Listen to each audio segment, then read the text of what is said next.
Aujourd'hui, on va décortiquer ensemble le moteur stratégique qui fait tourner n'importe quelle entreprise qui réussit, la gestion des ressources humaines. Et on va voir que c'est bien plus que de la simple paperasse, c'est vraiment le cœur du réacteur. Pour commencer, il faut se poser une question fondamentale en fait. C'est quoi l'actif le plus précieux d'une entreprise? Alors oui, les machines, la technologie, c'est indispensable, bien sûr. Mais au final, ça ne reste que des outils.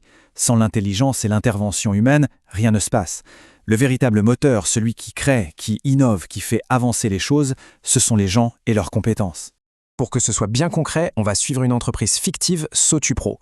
On va regarder pas à pas comment elle gère son cycle de ressources humaines sur une année complète. Voilà le programme. On va voir ensemble comment Sotupro s'y prend pour construire et piloter son atout le plus stratégique. C'est parti. En fait, toute entreprise, quelle que soit sa taille, fait face au même casse-tête. Avoir les bonnes personnes, avec les bonnes compétences, exactement au bon moment.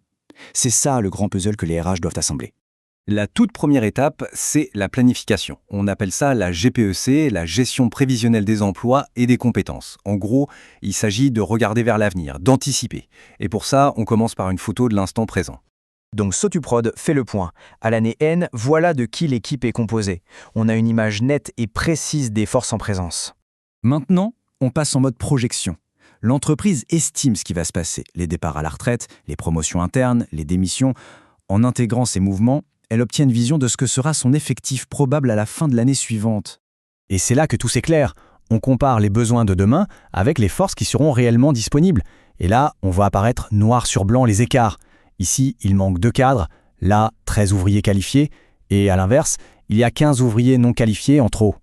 Ces écarts, ce ne sont pas juste des chiffres, ils ont des conséquences très concrètes. Le sous-effectif, ça veut dire des équipes surchargées, stressées et un vrai risque pour la qualité. Le sureffectif, c'est tout simplement de l'argent dépensé pour rien, ce qui pèse lourd sur les finances. Bon, le diagnostic est posé. Il manque des cadres et des ouvriers qualifiés.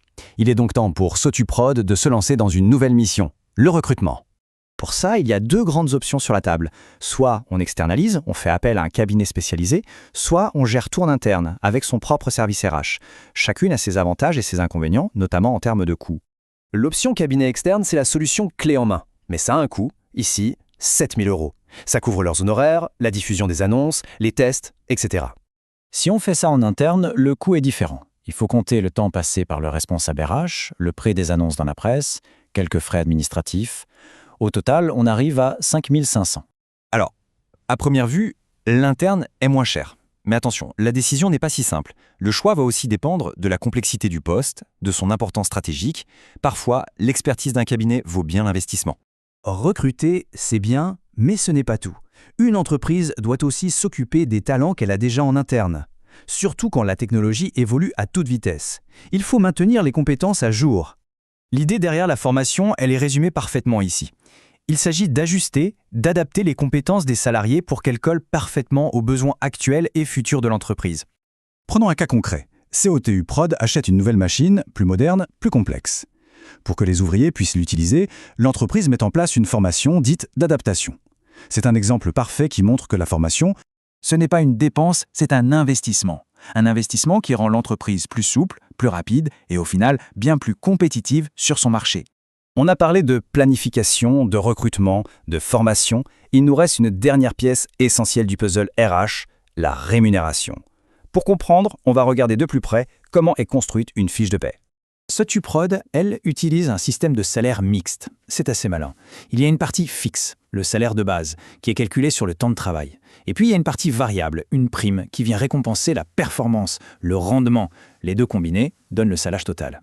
Maintenant, si on dézoome, le salaire d'une personne s'intègre dans un ensemble beaucoup plus large. La masse salariale, c'est le coût total du travail pour l'entreprise, en incluant les salaires bruts et toutes les charges qui vont avec. C'est l'un des plus gros postes des dépenses et donc un levier stratégique majeur. Voilà, on a vu toutes les pièces. Maintenant, il faut voir comment elles s'assemblent. Parce qu'en réalité, ces 4 fonctions ne travaillent pas chacune dans leur coin. Elles forment un seul et même système, un véritable moteur. Tout est lié, vous voyez. La planification détecte un besoin. Le recrutement et la formation apportent les solutions. L'un en allant chercher à l'extérieur, l'autre en développant l'interne. Et la rémunération, c'est le carburant qui motive tout le monde et qui donne envie de rester. L'exemple de Sotuprod le montre bien.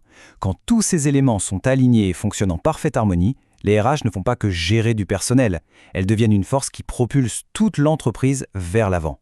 La question à se poser pour n'importe quelle organisation, c'est donc celle-ci. Est-ce que son moteur RH tourne vraiment à plein régime ?